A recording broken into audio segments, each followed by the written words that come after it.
All right, ladies and gentlemen, welcome back to the TRVL Travel Photography Podcast. This is our 10th episode, so slowly making our way towards, say 100. Let's make that the new goal. And today we're joined by Thor Jonsson. I believe that's how I say your last name. Is that correct, Thor? That would be correct. Full name's Thorarinn, though. Thor is just for short because people don't know how to speak Icelandic, most of them. Yeah, that's very true. Yeah, I think I would check that box. The only thing I know is I think tak is that thank you. Yes, thereabout. So we're joined by Thorarinn Jonsson. I already got it wrong, didn't I? No, it's pretty good though. Okay, yeah. So Thor, if you don't know, is an Icelandic photographer, professional photographer, and local guide in Iceland. Good buddy of mine. We met first in 2019, I believe, maybe 2018. Probably, yeah. 2018, even not 17 even. Yeah, maybe even 17 when I did a trip with you and Thomas Heaton. So we've known each other for quite a while. Thor works with Nick Page, works with Mike Mizul. He's traveling all over the place, taking incredible photos, including your background. Is that one of your photos? Yes, indeed. Yeah, sweet. So we're going to get to know Thor a little bit in this podcast. So Thor, how about we start with you introducing yourself?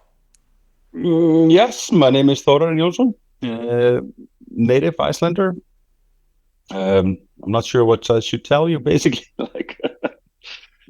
Just like you said, just a photographer in Iceland and, tour guide Okay. running workshops and trips, basically. That's my bread and butter. Yeah. Well, let's dig a little deeper then. So you're born and bred in Iceland. You still live in Iceland. Is that right? Indeed. Yes. Have you ever lived anywhere else? Nope. Okay. Right on. And thought about it, but it's like if I go to, let's say Spain, it's nice. It's warm and nice, but the weather is always the same. So it's not very interesting. Yeah. Iceland is known for quite the dramatic weather. That's for sure. So, I know you have a family. Tell me a little bit about your childhood. Where were you born? Were you born in Reykjavik, or are you from the outskirts? No, actually born in the place that I live right now. But at the age of 3, we moved to Snæfellsnes Peninsula, where I lived until I was like 13. Then we moved back here, and then lived for a little bit in Reykjavik. I think for 3 years or so. Quickly learned that I don't like Reykjavik too much. Too many people. That's funny. What's the population of Reykjavik? Like maybe 200,000? Yeah, something like that. Something like that. The town that I grew up in had like 180 residents. Wow. Yeah, the Snæfellsnes Peninsula is where Kirkjufelfoss is, correct? Yes, it is. A really famous waterfall in Iceland. I bet a lot of the listeners have probably been there before. And it is a little bit wild and kind of away enough from Reykjavik. But Reykjavik is the main city in Iceland. It's where most of the population live. So are you nearby there right now then? Yeah, I live about 45 minutes out.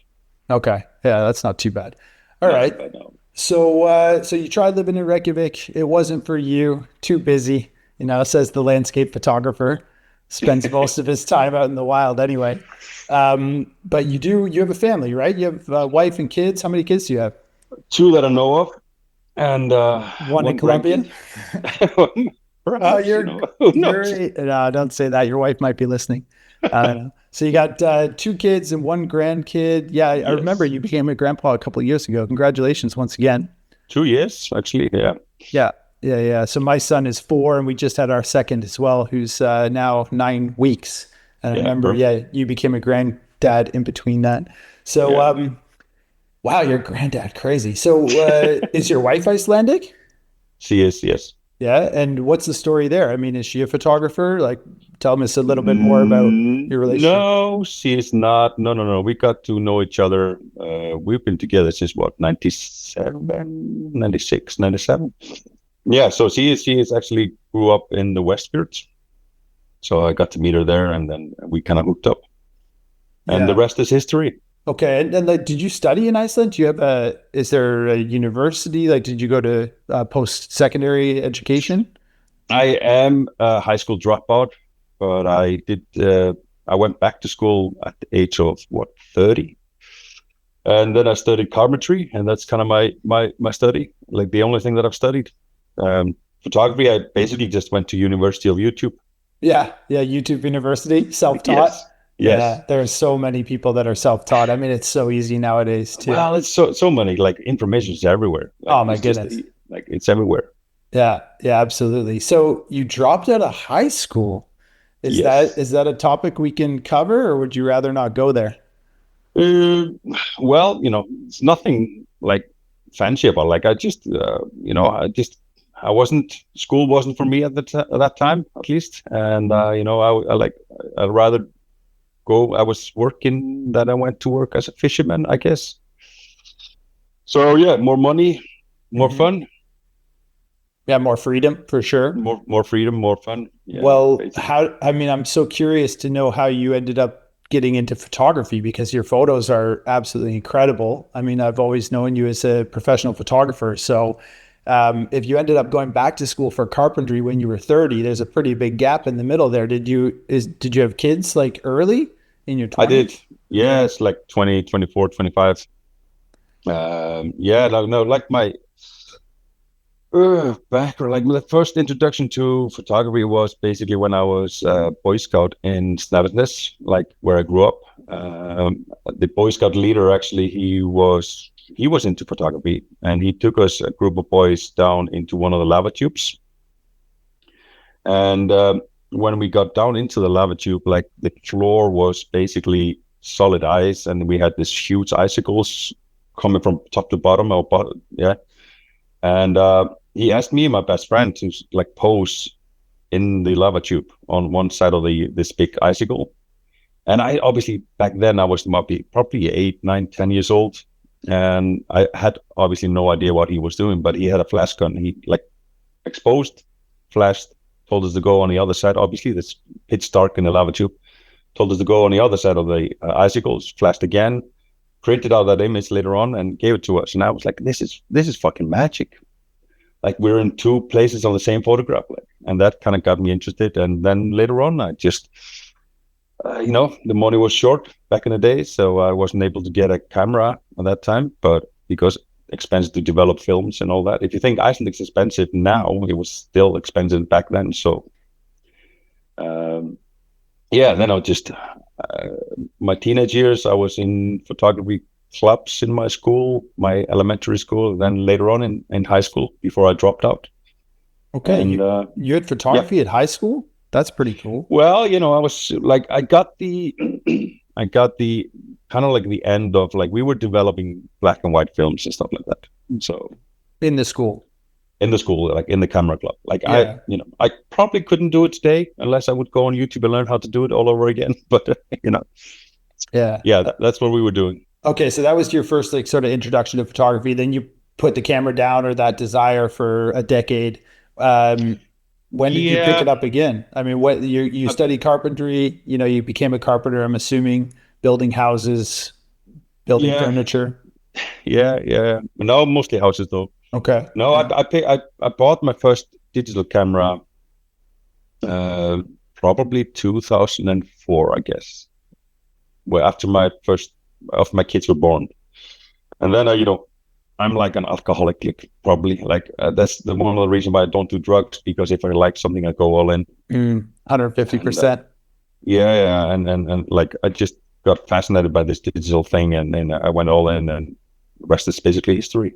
So was it a little point and shoot camera? I remember like Power Shot from Canon, like back in 2005, 2006, these little tiny ones that you turn on and the lens like pops out. I really hate to admit it, but it was Nikon.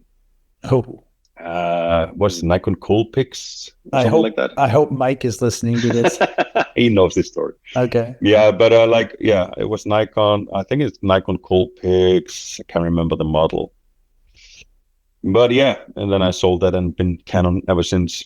Yeah, yeah, okay. That's actually kind of funny. My first one was a Canon, and I was sort of brand loyal for Canon for 15 years, but it was also a little tiny point and shoot back in 2005, I think. So Okay. when you first got this little camera, you're taking pictures of your kids.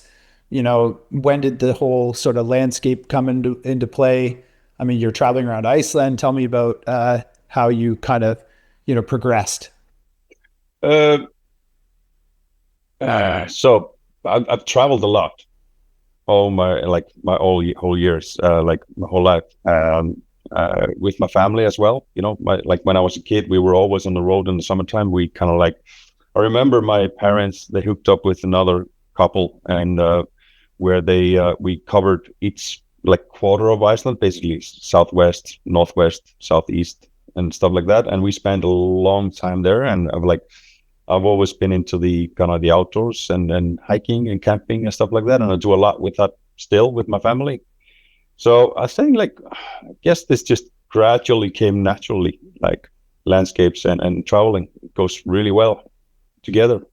Yeah, it sure does. I think that's a very common story for many people listening to this. It's you got that desire to see the world, to see your own backyard, and the best thing to have with you is friends, family, a camera to capture it all, and be able to relive those memories. So you're traveling around with your family, doing lots of road trips. When did you start going abroad? Did you guys do like little summer vacations to escape the island? Uh, I didn't travel abroad from Iceland. I think I was 23 or 24, my first trip ever out of Iceland. Where'd you go? Spain. Oh yeah, nice. I still Yeah. just go to Spain a lot, and just for the weather, I guess. Hmm. Yeah, like so basically like that just after that, when I started my business and then all the trips came just, I had to expand. I had to like have something more to offer people. Yeah, we're gonna dig into that. No But worries. let's go back to the carpentry. So Okay. you're working full time as a carpenter, hmm raising a young family. When do you start to think about transitioning into photography as a full time job? that was basically so.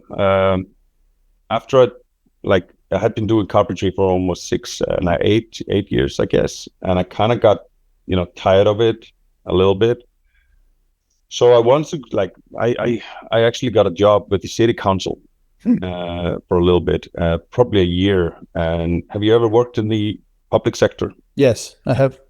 You have, Mhm. and it's not very fulfilling, let's say.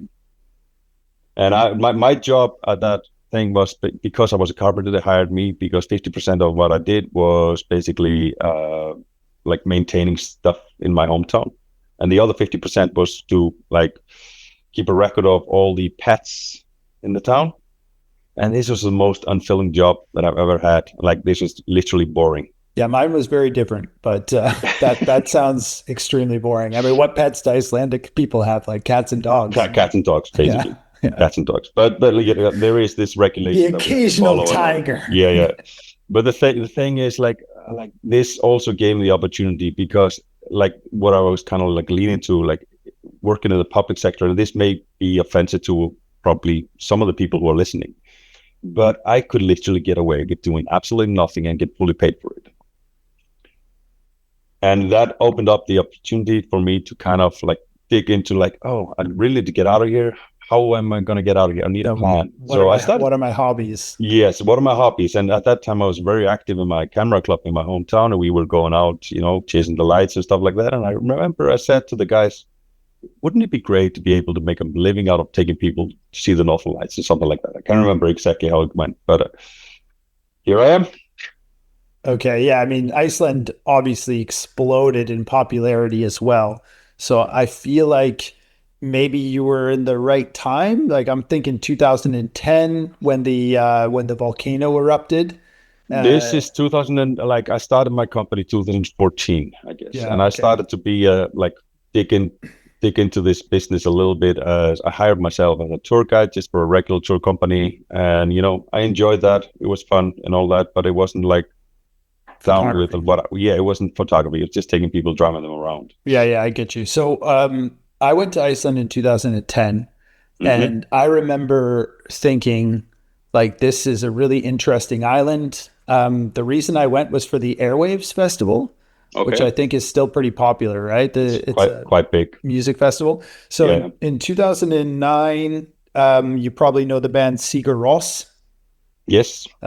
They were super popular in Canada, and they had come out with a couple of really good albums and a DVD that was like basically a highlight reel of Icelandic landscape.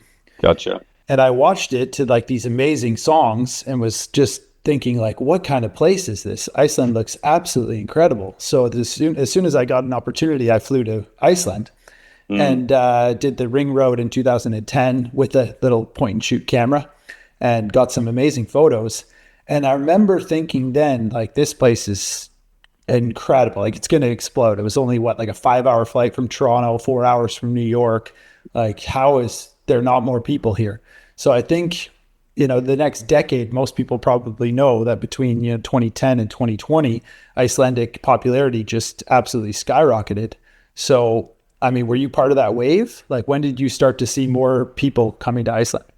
I'm going to say that 2010, the eruption that we had in 2010 that kind of interrupted all the flights across Europe, like hundreds, thousands of flights or whatever it was. Everybody was literally, for days, for like 2 or 3 weeks, I think. Everybody was talking about Iceland at that point, and this is probably the biggest advertisement we've ever gotten for Iceland in general. After that, that's kind of when, obviously there was tourism before that, definitely, but it wasn't like as it is today. No. And then obviously what is happening on Reykjanes Peninsula now, like we got the internet, everybody knows what's going on everywhere in the world, basically. Yeah, you're talking about the eruptions. So if you start your business in 2014 with photography, I mean, tell me about your first tour. Like, how did you started as a local guide, you hired yourself. I mean, you're working now as almost like a travel agency, running your own workshops around Iceland. You also work as a private guide, but your professional photography career too, though. I mean, your photos are amazing. Iceland is a palette for photography, but tell me about that. Like, let's go back to 2014. How did you kind of get going with the professional side of running photography workshops? Like you mentioned, I do hold the travel agency license now, but back in the day, I was kind of monkey business a little bit. I was doing it, maybe not. I was a little bit on the gray area to begin with, I guess, like many people were. But I quickly learned if I really want to do this right, I need to do it properly right. And a lot of licenses and stuff like that goes with it. And I kind of from the get-go, I just wanted to do it right. If it doesn't work, I just go back to carpentry. And that's kind of like how I kind of like my mindset was from the very beginning, to do it proper. And, it's kind of like, I think that's like, if you do things properly, I think that actually helps you in the long run. Oh, absolutely. Yeah. Especially in a small community like Iceland. I mean, there's not that many people there, right? I think that there's probably like small town, big talk mentality. Your reputation is extremely valuable. Probably. Yeah. Yeah. I mean, it's one of the reasons we're talking today, right? It's like you built a really good reputation and built trust with people like Thomas Heaton, like Nick Page, myself, and you got a story to tell. And then having that fail safe of ever being able to go back to carpentry is pretty good skill to have, man. I mean, not bad. I doubt you'll ever go back, but if you ever need to build a deck or something in the backyard, you can do it yourself. Well, I used COVID to help my mom and dad build the summer house, so my skills are still there. Hell yeah, that's awesome. All right, cool. So Thor, you've built quite the reputation, obviously, and it's a good one. But you're also known as like the shepherd with your lambs. So tell me about how you got into this world. Like, how did you connect with Thomas Heaton? How did you end up starting to run your own workshops? Yeah, I will say, I guess I have a lot to thank to Tom to begin with. I think like you were saying like earlier, like I might have been the right guy at the right time. And I think Tom hired me back in 2015.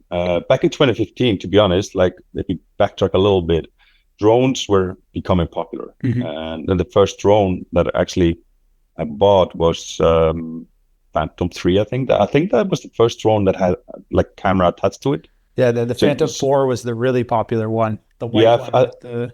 I think this was Phantom 3. Yeah, that's right. Yeah. It had a camera. Because I saw this as a great marketing opportunity. because I was just literally starting my business. I saw this like, if you see drone footage today, and like everybody, it's a drone footage. But back then it was like, whoa, this is something different. This is something new. And I put out a video on YouTube, and which got a fair bit of attention. And I think that got Tom's attention. He hired me, and this is basically where Tom was kind of like starting out his channel as well. So kind of like getting to know Tom was a big help for my whole business, I guess. Yeah. We've been to like we traveled together as friends. We went to like Madeira together just to explore and just stuff like that. We become good friends. Yeah, you went to the US together too, right? With the storm chasing? Oh yeah, we did that, and I think that obviously helps a little bit. I'm not very good on camera. I don't like to do YouTube or anything like you guys do, but I think this helps definitely.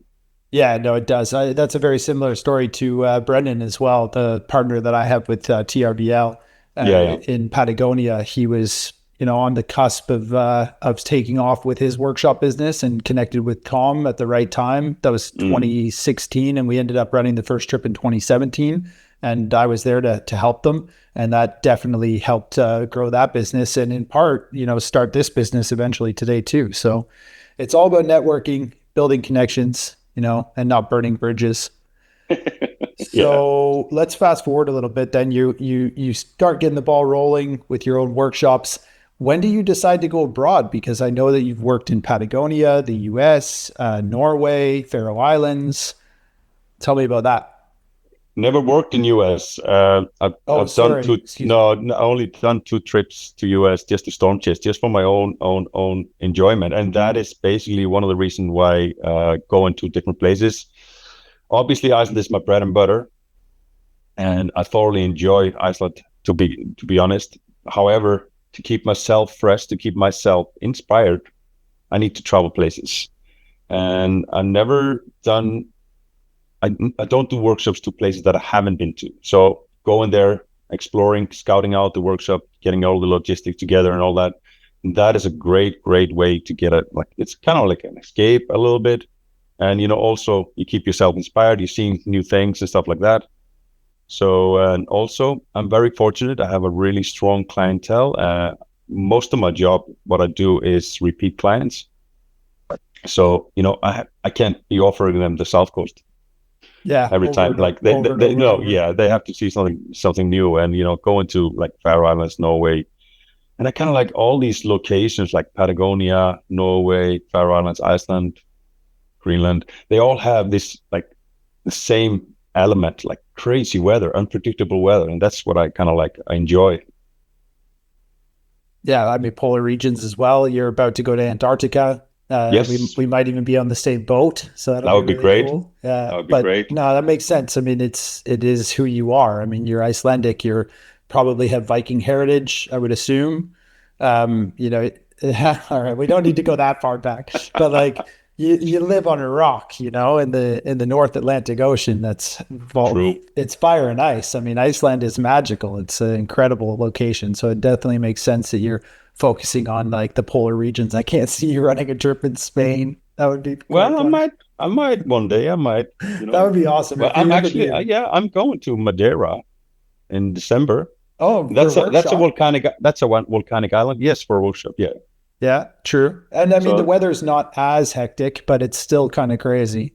Still, yeah, like if you get into these higher elevations, like beautiful cloud formations around like the mountains and stuff like that. So yeah, it's stunning. No, I've been to Madeira twice. Very nice island. Yeah. Okay. Well, let's continue then, because we've learned a lot about you and how you've sort of transitioned into photography. You've been shooting Canon, you said, for what, 15, 20 years. What's your current setup? What are you photographing with? I have 2 R5 bodies. Okay. Have you switched to the Mark II yet? Or are you still on the original? No, I decided to go with the original. I actually smashed one of my R2 bodies, and that basically just before the Mark II came out. So I decided to wait a little bit. And then I looked into the specs, and like the off-grid basically wasn't for me because it's more geared towards wildlife and sports. Yeah, which you don't really need. I don't really need it, but like, it's like this for the same reason I didn't buy into the mirrorless system until Mark V came out. Oh, I really? just Were you on the the Canon 5D Mark IV? yeah, Yeah, 3 that and was a 4. great. Like there wasn't like the upgrade wasn't there for the first two cameras. I guess I can't remember the USR and the USR yes, 6. yeah, it wasn't there like the upgrade for me. So I just stay still until like the R5 came out, and I've been shooting that ever since. Yeah, I mean it's a great camera. I think it's a bit of a flagship, to be honest. Like the Mark II is good, but the R5 is much better than the USR, which I still own, by the way. I actually have Yeah, it only for astro time lapse. That's it, yeah, yeah, nothing else. yeah. Gotcha. And sometimes if I want to run over something with a Jeep, then I can run over the USR. Yeah, yeah. But no, it's the R5 is obviously a great camera to have. Um, yeah, what is your lens setup? Do you have the 100 to 500? I do. Yeah, nice. That's a Yeah. great lens. And Sorry, go on. what do you shoot for landscapes? Like, what's your wide? Do you have the 15 to 35, 50, 2.8? 35, 50, 35, 24, 105, Yeah, of f4, course. Yeah, and that's great. the 100, 400, 500, sorry. 100 to 500. Yes. Yeah, that'll do you well in Antarctica for sure. Well, Yeah. yeah, I also, before my last Patagonia trip, I bought a teleconverter for the R4. Like, it's a little bit poor design on Canon's behalf. Like, if you put that on the 100 to 500, it doesn't go below 300. Oh, But no, it doesn't. Because, like, how it's constructed, like, yeah, the internal zoom on the 100 to 500 can't go far back enough if you put up the teleconverter on. Yeah, it gets Yeah. locked at 300. But then again, why are you putting on a teleconverter to get better reach? And Did you see Puma when you were there? yeah, with the teleconverter on, it was too close. Yeah, exactly. That's the problem you'll have in Antarctica too. It's like safari, man. People go on safari and they think they need 600 f4, and then they get there and the animal's like, right in front of them. Hilarious. Yeah, no, you'll be fine. You'll be fine. I mean, bring it because you can, and it's probably like this big, but still, you might not need it. Anyway, that's interesting. I didn't know that it got locked at 300. Is it a 1.4x? Yes. Yeah. Okay. All right. Well, tell me a little bit more about what's coming up for Thor, because I know you're going to Senja next week in Norway. Mm-hmm. What's the rest of 2025 looking like? Are you going to do any winter stuff? Yes. I'm like, how many? I have Senja, I have Iceland, and I have Madeira. 4 trips left. You're going to Madeira in this year, like at the end of 2025. December. Oh, nice. Right on, man. That'll be a nice little break. Yeah, cool. Yeah. Well, it's a lot of work. It's a lot of work. Oh, yeah, I'm sure it is. Yeah. You're telling me, by the way. All right. So let me ask you a couple of different questions then. Mm-hmm. How would you define travel photography as a genre? Ooh. Tough question. Like, how would I define it? Like, I'm primarily just into landscape, and I think landscape photography goes really well with travel in general. So, for example, when I travel with my family, camera is always with me, and I just don't know how to describe it, to be honest. Well, I think I could help you. You said earlier that you travel to stay inspired. Of course, that just comes naturally. It just comes naturally. And you also do live on an island that you can drive around. I can. I can't drive to other places like you guys can. You can. Exactly. You can drive to Spain. Yeah, exactly. Yeah. I mean, is there a ferry? I think there is, right, from Faroe Islands and Denmark. There is a ferry that goes between Denmark, stops in Faroe Islands, and then comes to Iceland. Yeah. But there's no ferry to Greenland, I guess. Probably not. No. Okay. No. Yeah, I mean, well, I think a bit of, in your case, it comes down to getting off the island, seeing something new, offering new product to your alumni, and being able to stay inspired with new landscapes, even though they are sort of similar with the crazy weather. But as we know, as landscape photography, the more dramatic, the better, often. Yeah, kind of like that's my go-to. Like I hate blue skies. Absolutely hate blue skies. And actually, during COVID, I bought a IR filter for my Mark III. and I changed it on my kitchen table. I changed out the sensor, like the filter. Yeah, Sorry, it's an infrared filter, correct? infrared. Yes. Yeah, you So have to just to take be, off a part of the sensor. I had to take the camera apart. Yeah, you like Uh, peel off a layer of it or something. yeah, and then I put it on, and that's kind of like what I use for the blooper skies days. But otherwise, blooper skies kind of equals rain to me. It's just it's just boring. Yeah, rain sucks. I'm editing a video from Mongolia right now, and there was like half day that we just got totally socked in. Yeah, And yeah. I'm trying to vlog, and it's just like I'm living in a fucking cloud. Right? It's just ridiculous. I don't mind the rain per se. However, if it's just flat gray, Yeah, that's what I'm like saying. Like yeah, yeah, there's no contrast. It's all the yeah, same. exactly. Yeah, it's all the Uh, same. Here in Hamburg, we call it Sheetwetter when you've got just that gray line as far as you can see on the Yeah, horizon. yeah, There's no like drama in the clouds at all. It's just like a sheet of gray. yeah, Anyway, that's it. So let's wrap it up, Thor. This has been a really good conversation. Thanks for joining the podcast. yeah. Thanks for having me. Absolutely. It's been a pleasure to learn a little bit more about you. I didn't know that you were a high school dropout and didn't know that you were a carpenter. So very, very interesting. Now, I did know that you were Canon loyal and I didn't know that you had a Nikon. So be interesting to see if you ever switch from Canon. But I actually bought a Sony R7 II when Sony was like, there was this little huge fuss about Sony, like they're so good. well, they were So the I had, first to go mirrorless, really. yeah, so I bought one. They were talking about like the dynamic range was so good, it was so good for the Northern Lights and all that. So I bought a secondhand body, Mhm. sold it within 2 months. Just didn't like the menus. Yeah, no, I hear you. I hear you. All right. So Yeah, next time I come to Iceland, it'll be September next year. And I know you're going to be around. So hopefully we'll see you then. yeah.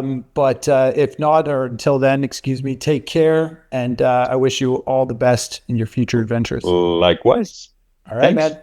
Until Yeah. next time, Cheers. Thor, take care. Okay. Cheers. Bye bye. Bye bye.